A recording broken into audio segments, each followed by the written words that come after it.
गुरुर्ब्रह्मा गुरुर्विष्णुः गुरुर्देवो महेश्वरः गुरुर्साक्षात् परब्रह्म तस्मै श्री गुरवे नमः।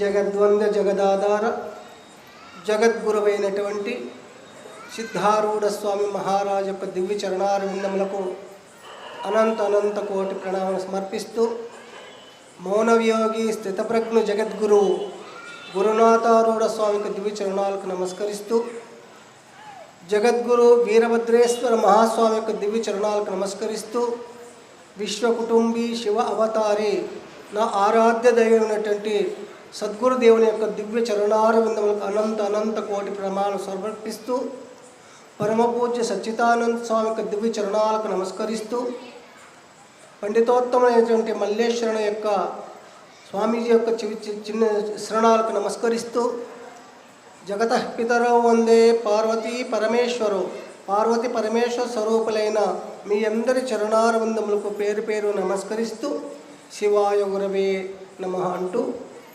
ఇంతవరకు ధర్మాన్ని గురించి ముందు చెప్పినటువంటి మహాత్ములు ఎంతో చక్కగా చెప్పారు. 84 లక్షల జీవరాశుల్లో ఈ యొక్క ధర్మాన్ని చేయడానికి కేవలం పశుపక్షాది క్రిములకు లేదు. కనుకనే మానవుడు ఉత్తమ గతిని సుఖమును శాంతిని ఈ లోకము మొదలుకొని పరలోకము వరకు సుఖంగా ఉండాలి అంటే ఏమి చేయాలి అని శాస్త్రం చెప్తుంది. అందుకే మనకి చతుర్విధ ఫల పురుషార్థములలో కూడా ప్రప్రథమంగా ధర్మ అర్థ కామ మోక్షం. ధర్మము చేత నువ్వు సంపాదించబడినటువంటి ఆ సంపద ఎట్లా ఉండాలంటే ఫస్ట్ ధర్మాన్ని పెట్టాడు, తర్వాత విత్ అంటే సంపద. మనం సంపాదించినటువంటి సంపాదన నీతో ఎన్ని కోట్లుందో కాదు, ఎన్ని బంగ్లాలు ఉన్నాయో కాదు, ఎన్ని ఎకరాల పొలముందో కాదు, నువ్వు ఎట్లా ఉన్నావు, ఏ విధంగా జీవించినావు, ఎట్లా సంపాదించినావు, నీ సంపాదనంతా ఏ విధంగా ఉండాలంటే ధర్మముతో కూడినటువంటి సంపద ఎప్పుడైతే ఉన్నదో ఆ సంపద ఏమవుతుంది, ధర్మ కార్యములకు వస్తుంది. వాళ్ళు మోసం చేసి వీళ్ళని అపహరించి ఇది చేస్తే నిన్ను రక్షించేది ఏది లేదు. క్షణం విత్తం క్షణం జీవితం అని చెప్తూ ధర్మ కర్తవ్యో ధర్మ సంగ్రహ. ఈ జీవితంలో డబ్బు ఈరోజు ఉండవచ్చు లేకపోవచ్చు. లక్ష్మి చంచలమైనటువంటిది. ఈరోజు 10 రూపాయలు నా వద్ద ఉండొచ్చు, సాయంకాలం ఇంకొక దగ్గరికి వెళ్ళొచ్చును. అది చంచలమైనది, క్షణమపి ఒక స్థిరమైనటువంటి స్థిరలక్ష్మి కాదు. కనుకనే ఆ లక్ష్మి దేనికి వాడాలి. ఇప్పుడు నువ్వు ఒక దానం చేయాలనుకున్నావు, అందువల్లనే భారతంలో ఒక చిన్న కథ వస్తుంది. కర్ణుడు నవరత్న ఖచ్చితమైనటువంటి బంగారు గిన్నెలో నూనె వేసుకొని అభ్యంగన స్నానం చేస్తుంటాడు. ఆంధ్రాలో సంక్రాంతి అయితే వాళ్ళంతా నువ్వుల నూనె పట్టించుకొని స్నానం చేస్తారు, అభ్యంగన స్నానం. అట్లాగని కర్ణుడు కూడా ఆ వజ్రఖచ్చితమైనటువంటి బంగారు గిన్నెలో నూనె వేసుకొని ఎడమ చేతిలో ఆ గిన్నె పట్టుకొని కుడి చేత్తో ఒళ్ళకు నూనె రాసుకుంటుంటాడు. అప్పుడే ఆ సమయంలోనే కృష్ణ భగవంతుడు వస్తాడు. బావా, నీ చేతిలో ఉన్నటువంటి ఈ బంగారు గిన్నె, వజ్రాల పొదిగిన గిన్నె ఎంతో అందంగా ఉన్నది, అది నాకు ఇస్తారా అని ఒక్కసారి అడుగుతాడు. కర్ణుడు వెంబడే ఎడమ చేత్తో ఆ గిన్నె, ఎడమ చేతిలో ఉన్న గిన్నె ఎడమ చేత్తో ఇస్తాడు. బావా, దాన వీర శూర కర్ణను బిరుదు నీకు ఉంటే కదా, ధర్మం ఏ చేత్తో చేయాలన్నట్టు ఇంగిత జ్ఞానం లేకుండా ఏ చేత్తో చేసావు తెలుసా అంటే, ఓ జగద్గురు జగద్వంద్య, దానం ఏ విధంగా చేయాలో తెలుసు. నేను చెయ్యి కడుక్కొని కుడి చేతిలో ఆ గిన్నె తీసుకొని లోపలే నా మనస్సు మారవచ్చు. కనుకనే మనం దానం చేయాలనుకున్నది రేపు చేస్తాం, ఎల్లుండి చేస్తాం అనవద్దు.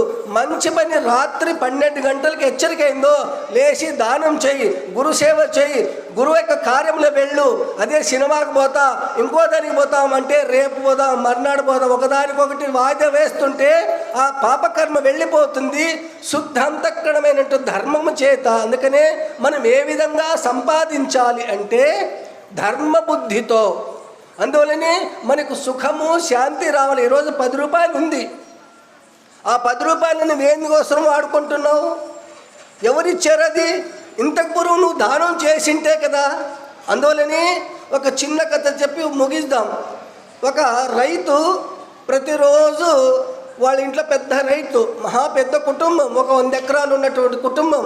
ఆ రైతుకు ఒక కుమారుడు ఉన్నాడు. ప్రతిరోజు అమ్మ క్యారియర్, తల్లి బుద్ధి అంటే క్యారియర్ కట్టి పంపిస్తున్నది. వాళ్ళ ఇంటికి రాత్రిపూట ఒక దొంగ ప్రవేశించాడు.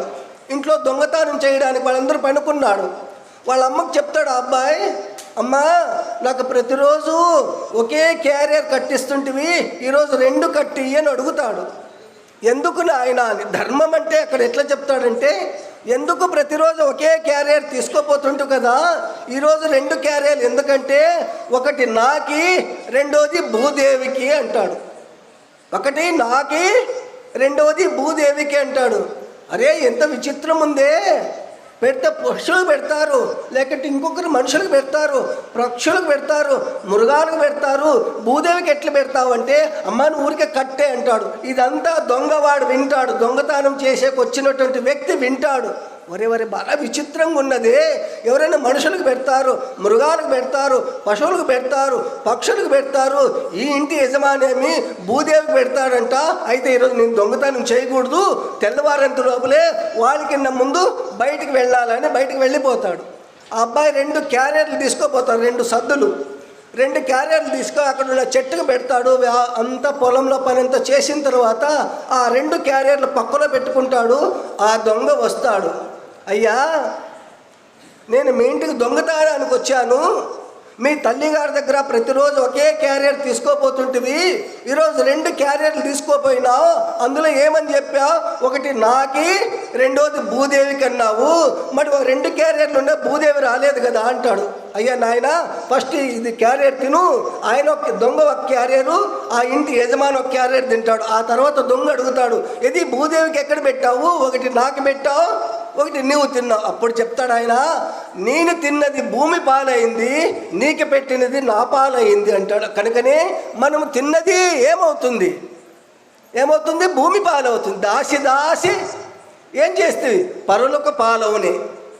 పాచి పండ్లోడు దాచిపెడితే, బంగారు పండ్లోడు దాచిపెడితే పాచి పండ్లోడు తిన్నట్టుగా మనం సంపాదించినటువంటి ధనము నిన్ను ఏది రక్షిస్తుంది అంటే, నీ భార్య కానీ, నీ పిల్లలు కానీ, నీ ఇల్లు కానీ, నీ ధనము కానీ, నీ హోదా కానీ నీది ఏమి రక్షించదు. నువ్వు చేసుకున్నటువంటిది ఆ సత్యమైనటువంటి ధర్మమే నిన్ను రక్షిస్తుంది. కనుకనే అటువంటి ధర్మాన్ని గురుదేవుడు అటువంటి ధర్మబుద్ధి మనందరికీ సదా ఇచ్చి రక్షించుగాక అంటూ ఈ 2 భక్తి పుష్పం